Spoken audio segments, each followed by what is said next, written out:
here. Not for the West Coast. You think they're reasonable until you realize that it's like a noon game on a Thursday. That's not super reasonable. The 3 o'clock game's a little bit better. I can work with that. I think we have a Sunday game, a Monday game at like noon, and a Thursday game at 3 p.m. Or maybe the Monday's at 3 and the Thursday's at noon for us. The Sunday's at 3 for y'all because it's 6 East time. That's fine. Yeah, Sunday's fine. I mean, we're both weekend guys, so that's no big deal. But yeah, I will definitely be getting creative with my hours to be able to watch those games. Let's see. Speaking of national team players, Dempsey won Player of the Month for April. I feel like that's kind of old news at this point. Everybody knows he's unstoppable. Yeah, he's the MVP this year. Yeah, up to this point, I don't think much more needs to be said there. Right. We can talk a little bit about the fact that it looks like we're right on the verge of getting a deal with ESPN and potentially having the Fox part of it. No, we should save that for next week because I saw an article today where that's going to be announced at the beginning of next week. Perfect. Sounds good. So we'll just continue to move on. This is a little bit old news because it started last night, but I'm excited to see that U.S. Soccer started doing the broadcast for Game of the Round, even starting with the first round of the Open Cup. So we're gonna be guaranteed to see lower league, lower round games where before you basically had to wait until either a lower league team had enough resources to stream a game or wait until the fourth round when an MLS team chose to stream it, which still a lot of the time the fourth and fifth rounds were pretty dubious in quality. But with U.S. Soccer producing it, I didn't actually get to watch the game since I was at the Sounders game, but it seems like it was good quality. Everybody, I didn't hear any complaints. I'm sorry, I completely missed this. Where was it on? What was it on? It's just a live stream on YouTube stream. I think it was on the internet, yeah. Yeah. On the internet. But it's being produced by U.S. Soccer, so they're supposedly using good quality equipment and it's not somebody streaming off their iPhone. Oh, whoops! I dropped the camera. Cool. What is this? SKC's. Wow, I fucked that up. SKC's champ ring. I like SKC. No. That's good. SKT. It's like the Italian version of Kansas City. Now with hashtags. Yeah. It was hashtag louder. Yeah. So they put that on the ring. They had a it was on the inside of the ring. Beautiful ring. The ring is absolutely gorgeous. It's really well designed. It's got the player's name on one side. It's got the shield on the front. It's a gorgeous looking ring. I think they even used blue diamonds for the shield, like in the parts where the Kansas City shield is blue. And it's just a great looking ring. But when you look at the inside, the whole thing is engraved with each of the games that they had to win to get there. So it has all of the playoff scores, and then it has the RSL game with the score, with the penalty kicks, and it has hashtag louder above it, which sporting fans have pointed out that was kind of a big deal during the playoffs. That was kind of their motto. But I don't know if 10 years from now, when you look back fondly at that cup that you won, if that's what you're going to remember. I mean, now you will because it's in the ring, but, I don't know. Well, it's sort of like... fans won't because I don't think the fans get rings. Wait, they don't? I don't know what your season ticket... Seattle might be crazy. Actually, I would sort of expect, honestly, for the season ticket holders of Seattle and Portland, for some reason, to get championship rings once you guys win MLS Cup. I wouldn't put it past Paulson and Drew Carey and those guys. We don't get nice... I mean, I look at the swag that Rachel brings home from Sounders games.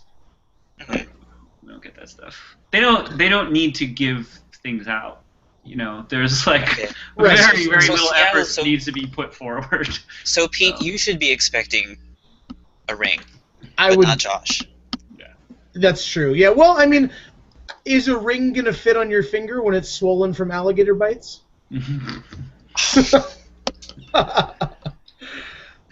That's true. There was a great picture of him. His middle finger was bitten, and at the DC game, he walked out and flipped everybody off, which was really funny. He flipped off the whole TA, which was entertaining. Oh, man. So just back to the hashtags, really quick. I think that it's like if DC got their fax number put on their rings in the 90s, it's something where you're gonna. Thank you. It's gonna be so dated. You're gonna get this man. antiquated technology, and people are gonna be like, "Hey, did you guys know there's a hashtag in there?" And people will be like, "Oh yeah, remember Twitter?" Like, no, I'm young. Remember that was a thing? Yeah, remember when that was a thing? Like, Before you were just beaming thoughts into people's heads when you actually type it out. yeah. Cool. Well, good for them, I guess. Yeah, whatever. It sounds like they got a nice ring. So. Yeah, no, it really is. It's a very, very nice ring, and good for those guys. That's pretty cool. Well, it better be. They won fucking MLS. Yeah, absolutely. So do you get anything as the Supporters Shield winner other than the physical shield? Like, do those guys get, like, a medal or, like, anything? Yeah. The players get a medal. Okay, cool. That's good, because I feel like Well, now I don't want to get into the larger... Huh? I said now they do.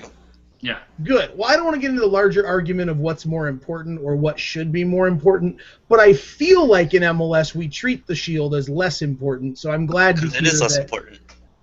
Ooh. Wow. Yeah, Well, this is intense. We're never going to finish this on time. No, we're never going to finish. We're never going to finish. It was less When important. it was a balanced schedule. Yes, Yep. in 2010 Yes. and 2011, those were the only 2 years the Supporter Shield was important. Yeah. No, a balanced schedule would make it more important. That being said, I still think that winning the league is important. I think I'd love to win the league. The playoff format is just 4 times. I mean, that's we claim 4 trophies for that. So I think it's great. But yeah.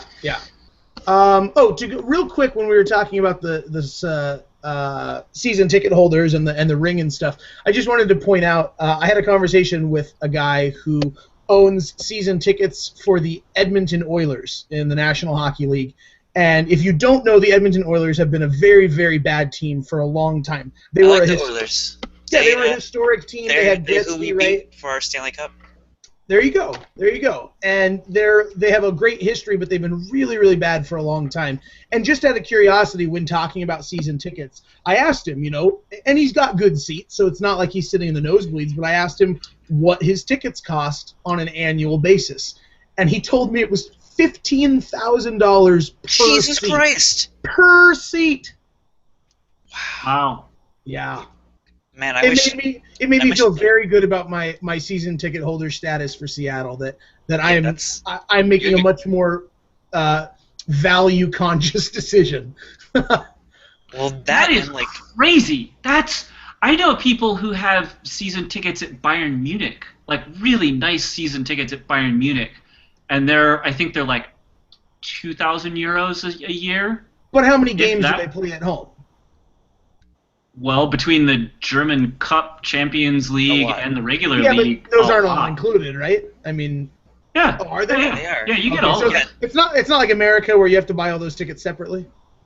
No. You get outside all that of stuff league in play, there. Obviously, we have to buy all those tickets. So do season ticket holders not get? Because the Carolina season ticket holders get U.S. Open Cup games.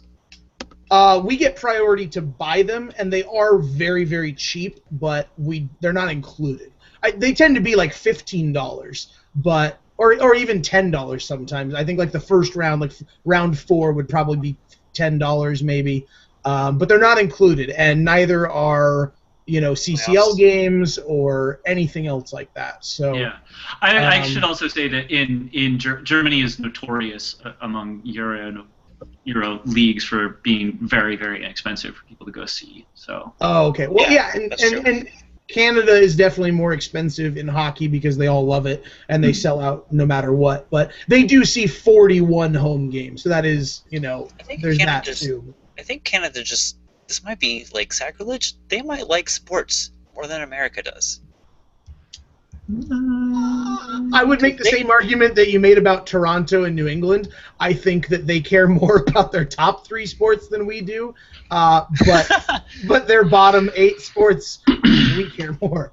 I think we have a broader depth of sports caring. It's like I don't know, man. They care about curling. That's number 2, though. Surprisingly, curling is the number 2 sport in Canada, so yeah, they care about it a lot. I think there are more curling Canadians. Is their NBA. I think there are more Canadians watching MLS on TV than there are Americans watching MLS on TV. Yeah, but all their games are nationally broadcast. They get TSN and CBC. We have one game a week nationally broadcast. Yeah, but every Canadian team is nationally broadcast week after week after week. Why don't we have that, man? We're getting there. We're getting there. Yeah, we'll talk about it next week. Speaking of I'm going to jump ahead a little bit because I know that we've kind of had this talk over the last couple of weeks. We've got just a few.